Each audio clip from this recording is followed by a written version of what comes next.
দীর্ঘমেয়াদী বন্যা হবার শঙ্কা নেই বলে জানিয়েছেন বন্যা পূর্বাভাস ও সতর্কীকরণ কেন্দ্র।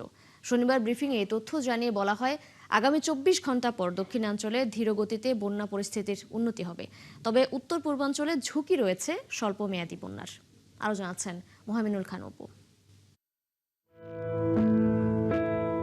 টানা ভারী বৃষ্টি ও উজান থেকে নেমে আসার ফলে চট্টগ্রাম, কক্সবাজার ও ৩ পার্বত্য জেলার নিম্নাঞ্চলে সৃষ্টি হওয়া বন্যায় মানবেতর জীবনযাপন করছেন লাখো মানুষ। এর মাঝে স্বস্তির খবর দিল বন্যা পূর্বাভাস ও সতর্কীকরণ কেন্দ্র।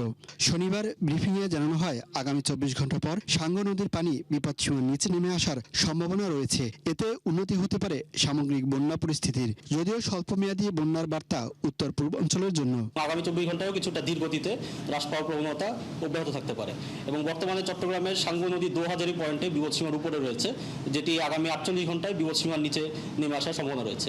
তো সামগ্রিকভাবে আগামী ২৪ ঘন্টা পরবর্তী সময়ে নদ নদীজনিত যে বন্যা পরিস্থিতি সেটি উল্লেখযোগ্য উন্নতি পরিলক্ষিত হতে পারে। তবে উত্তরাঞ্চলীয় এবং উত্তর পূর্বাঞ্চলীয় কিছু অববাহিকাতে আগামী ২৪ থেকে ৪৮ ঘন্টায় বন্যা পরিস্থিতি, স্বল্পমেয়াদী বন্যা পরিস্থিতি সৃষ্টির ঝুঁকি রয়েছে।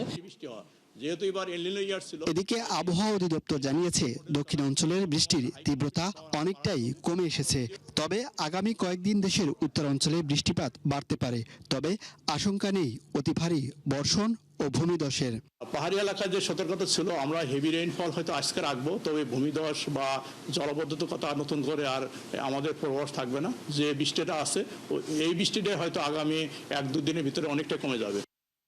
আবহাওয়া অধিদপ্তর আরও জানিয়েছে, ঢাকায় হালকা থেকে মাঝারি ধরনের বৃষ্টির সম্ভাবনা থাকলেও আপাতত অতি ভারী বর্ষণের আশঙ্কা নেই। মোহাইমিনুল খান অপু, ৭১, ঢাকা।